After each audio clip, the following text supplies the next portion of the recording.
Our next speaker is Professor Anne Kelso, the Chief Executive of NHMRC. Thank you.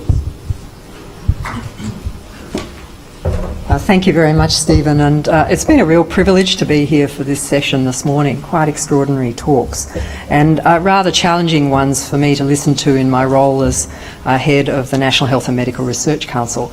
And so it's with great relief that I've heard several speakers refer to NHMRC as the source of funding for some of this very important work that people have been doing.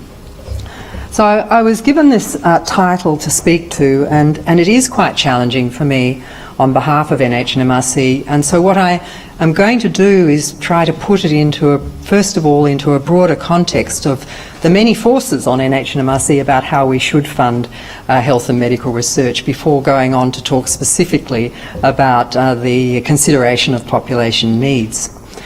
So first of all, a little bit about NHMRC. It's always a boring place to start, but we always go back to the Act which governs everything we do, and I should say, given that we are a government agency, I can't be political. I'll try not to be obviously political in case anybody tweets. But nevertheless, we have to go back to what the NHMRC is for, and I think it's particularly important in today's discussion to note the first and the third dot points here, that our role is to raise the standard of individual and public health throughout Australia, and the emphasis on Australia is probably important, although we do stretch that into funding quite a lot of international research. And also the third dot point, to foster medical research and training and public health research throughout Australia. So we have other roles, and some of which are directly relevant, but I'm going to focus on our research funding for this discussion. So if I put that into a broader context, this is my list of things that I think we have a responsibility to do.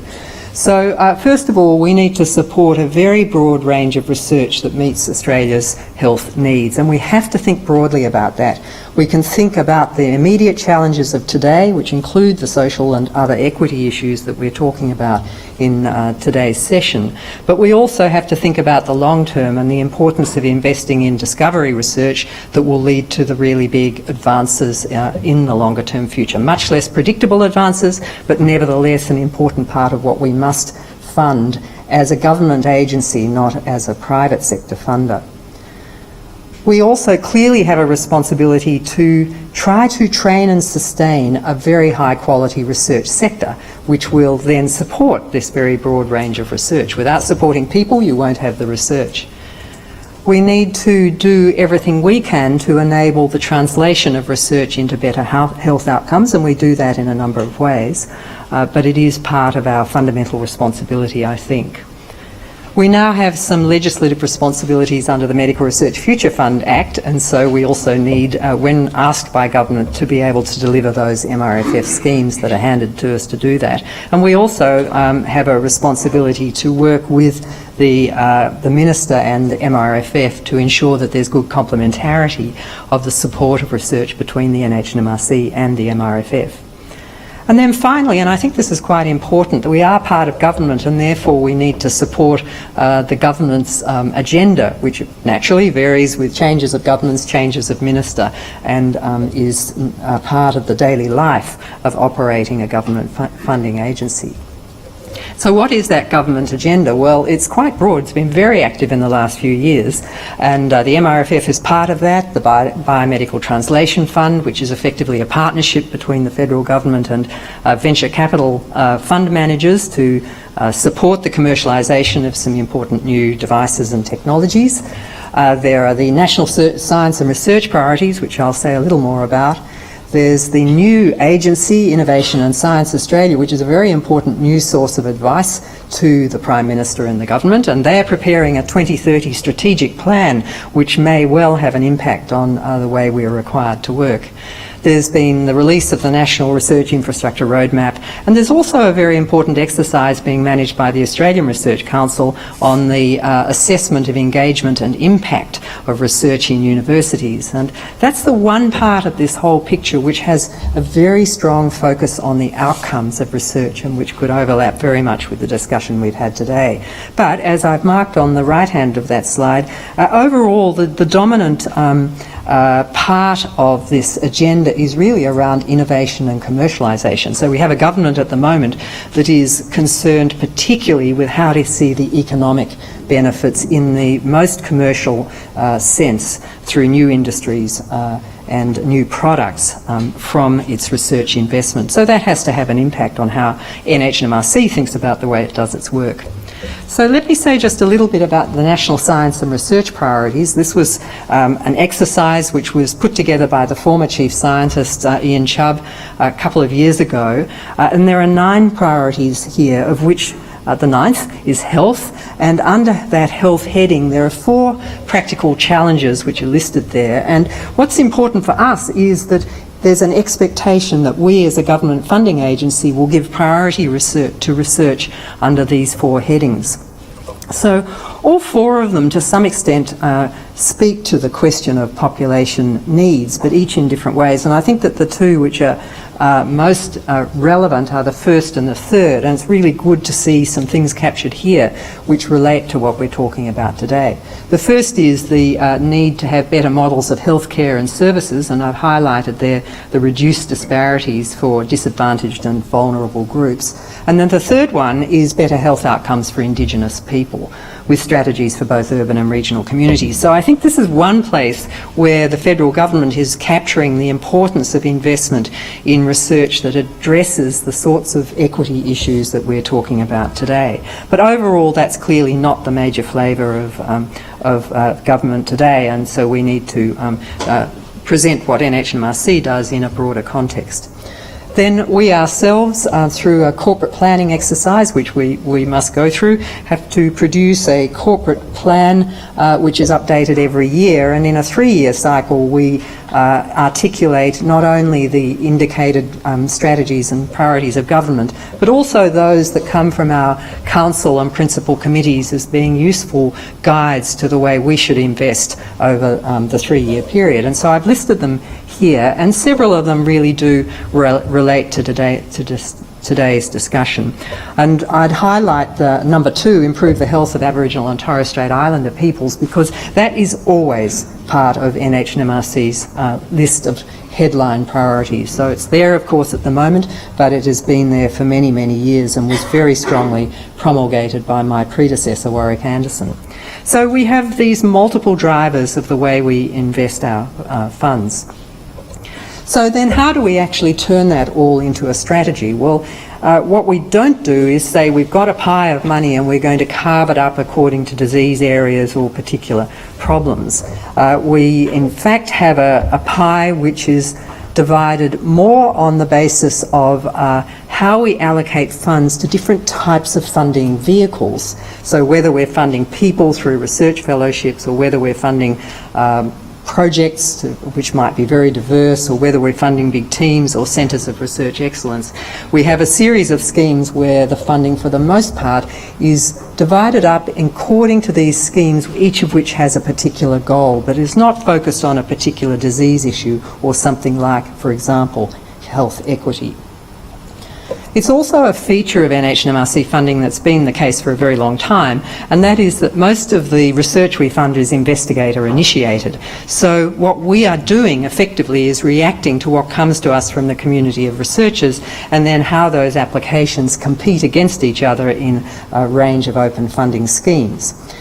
So then we have a smaller proportion of our budget, and it's probably of the order of 15 to 20%, depending on how you think about some of the schemes, which we could consider priority driven. Some of them are clearly priority driven, and others are more about fostering certain types of research. So we can allocate funds to particular priorities through these priority-driven schemes. But something else we do, and I don't know how well this is recognised, maybe I shouldn't be telling you, we quite often go below the funding line, so below where the immediate allocation to a scheme runs out in the ranked list of applications, to put additional strategic funds into grants which are still excellence, highly fundable, but haven't made it to that very high bar, in order to boost and foster research in particular areas. And so that in quite a number of schemes we do with Aboriginal and Torres Strait Islander health research. And also in this year we've been particularly doing it with health services research, which is an area where Australia needs greater investment in that type of research, and where there needs to be a building of capacity. So there's a quite deliberate strategy there that's worked out at the beginning of the year in consultation with our research committee about going below the line in order to foster the development of certain types of research. And then finally, as I've said, the support for Aboriginal and Torres Strait Islander health research is absolutely critical for NHMRC. We recognise our national responsibility here. And for a long time now, we've had a target of spending at least 5% of the medical research endowment account, the money we receive from the federal budget to support research, on research that's related to the health of Aboriginal and Torres Strait Islander peoples. And for quite a number of years now, we've been reaching somewhere between 6 and 7%, and so now we have a focus that's more on building capacity in the researcher pool of people who are of Aboriginal and Torres Strait Islander descent. So here's the pie, and I put this up not to talk about it in detail, but simply to show how fragmented it is. We have a lot of money going to project grants, but then we have a large number of other schemes that all have their own purposes. We're achieving some streamlining with the new grant program that some people here will know about, but I won't go into that now. But the point is we have a pie which is of fixed size now for the foreseeable future and is quite fragmented. Now, I've mentioned that most of the research we fund is investigator-initiated, and something that's quite interesting about that is you then look at, well, how does that money distribute between diseases according to their burden of disease? And you'll see from the top part of this slide that the biggest part of the funding amongst the 9 health priority areas that the government set some years ago is cancer research. And so that's that line there, and that reflects the very great burden of disease in our society as it happens. Also cardiovascular disease, mental health research receive substantial amounts of funding that to some extent reflect the burden of disease. That's what's happening just through this reflective process, this reactive process of funding the best of what comes to us and is then assessed through peer review. But I did want to point out the lower part of the slide because it shows how different it is between different fields. And again, if we look at cancer, we see about 60% of that research is going into biomedical research, which is something we're very strong in cancer. Whereas in mental health, there's much less biomedical research, but the largest amount of funding going into public health and health services research, which I would see as a very good thing. If we were to add neuroscience research in there, we'd see a bigger biomedical component. But the point of that is that what we have is a community of researchers who are working in somewhat different fields and to a great extent do reflect the burden of disease and the community's interest in our health problems. So we have a number of ways in which we fund priority-driven research, which I won't go into in detail here, but except to highlight that Sally has highlighted the partnership centres and Fran has mentioned CREs. I think both have mentioned CREs, and so these are important mechanisms for funding targeted research. And then we have some very important examples of targeted research through each of these schemes. What I did want to do was say a little bit about how we now try to decide what should be funded through a targeted call for research. It's a relatively small part of our budget, but it is an opportunity for us to identify priorities and try to fill a gap in the spectrum of what is funded by NHMRC around the country. And so these are one-off allocations of up to about $5 million usually for a set of grants over about 3 to 5 years. So we have a new process now trying to get away from a more ad hoc approach here, where we have various ways that we have information and ideas about what should be major priorities fed into NHMRC, including an online portal that gives the community a voice and is actually quite an important way for advocacy groups to tell us what they think we should be investing in. So this is now a process where we have inputs that can be assessed by a prioritisation committee and ultimately allow us to prioritise what we fund through this targeted call for research scheme. But we've been going through an extra process recently for targeted calls on Aboriginal and Torres Strait Islander health research, where we went out and made a public call for what should be the areas that deserve some focused funding. Excuse me. And then we had those suggestions and proposals prioritised by our own Indigenous Advisory Committee. It's made up of a fantastic group of people chaired by Sandra Eads, and as well then bringing in our other TCR advisory committees. So this is now more of a community and Indigenous researcher-based way of us trying to identify areas where, for Indigenous health-related research, we can try to target funding as effectively as possible. And that will enable us to roll out a series of schemes over the coming years. So I've summarised some of these things in this final slide, but there's something I want to say that I've been reflecting on this morning that's not on this slide, and really everything I've been talking about is about inputs, and this is very much the case for the way funding data tend to be presented. When we talk about what NHMRC or ARC or any other funding agency does, we have all the information to provide you with about what we invest in, the people we invest in, the types of schemes, the dollars that go here or there. The really hard bit for us, and the thing that we're now very focused on, is how you measure the outputs of that investment. And it's not captured at all in this talk, and it's work that we hope will be much more ready to be publicised over the coming years. But there are a couple of approaches to this. First of all is simply to take advantage of social media and web-based tools to be able to advertise what people are doing. And so this is really storytelling, and every institute does this and does it very well. So we can be part of that, and we have a website now which does tell a lot of stories. But I think in the long term what's much more important is our investment in data analytic technologies that's going to enable us to extract much more information based on the information we have from researchers that they provide to us in making grant applications, and then linking up researchers and their research applications with the worldwide mass of data from patent databases, from policy, from publication databases, from anything that we can now join up to have a much better understanding excuse me again, of how that investment by the public in research through NHMRC is leading to advances in health and medical research. There's a huge power to do this much more effectively in the future, and I think it's going to be the missing link in explaining why the public needs to invest in research through agencies like NHMRC and, of course, the MRFF. Thank you.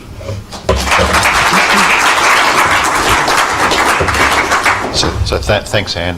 There's time for one or two quick questions. You said that you reserve 5% or more of your funding for projects that relate to Aboriginal and Torres Strait Islander health. What are your criteria for determining which applications fall in that category? It's a really useful question, and it's one that we're looking at more closely at the moment. At the moment there is an evaluation by our peer review panels of whether at least 20% of an application is related to Indigenous health. Now, a great many of them, of course, are 100% Aboriginal and Torres Strait Islander health, but some others, and the larger the grant, the more likely this is to be the case, will have multiple components, of which only some might be related to Aboriginal and Torres Strait Islander health. So at the moment, 20% is that criterion, and it is an assessment that's based on the content of the application. And so we look through all of the grants that we support in all schemes to look at where those grants are coming up. And the project grant scheme is the one, as well as to some extent the CREs, where we see the biggest investment proportionally in Aboriginal and Torres Strait Islander health. The big gap for us at the moment, and the reason this is now an important focus of attention, is in the people support schemes, the fellowship schemes, where a disproportionately low number of Aboriginal and Torres Strait Islander researchers are being supported. think we had a question down the back. So take one more and then we're going to have to move on to the panel. Thank you. It's very difficult for social scientists to access NHMRC funds, and I know the overall success rate for program grants is very low, about 10 or 12% or something of that order. And there seems that NHMRC and ARC work in silos, and they don't tend to interact much, and so a lot more money goes to NHMRC research. I'm a sociologist who works in the health area, and I do some work with medical people, but I can't put them on as CIs. I could, but there'd be a great risk in doing that. I probably wouldn't get funded. So, and this is a real problem, I think, if you're trying to do research around health equity, because I'm not necessarily sure that people in medicine always necessarily have the right training to do the sort of undertake the kind of research which requires social science input. And I don't mean that as an insult, but, and I mean, I know working from medical people, I've got a lot to work from them, and I really think we need to give thought to a kind of research program where it's much more interdisciplinary, actually encourages academics to work together from different disciplines and doesn't create the siloisation that we've got at the moment. Great set of comments, thank you. NHMRC has about 800 and something million and ARC has 700 and something million, so we're somewhat more, but of course ARC is spread across everything from maths and outer space to the sorts of issues we're talking about today, very wide-ranging. And in fact we do meet regularly and we talk a lot between the two agencies, and we have a particular interest in whether we're adequately covering multidisciplinary research. The other thing to say about this is that NHMRC doesn't place any restrictions on the grants that come to us as long as they've got something to do with health research. So it could be a social sciences research project which has some overlap in the health area and be considered by NHMRC.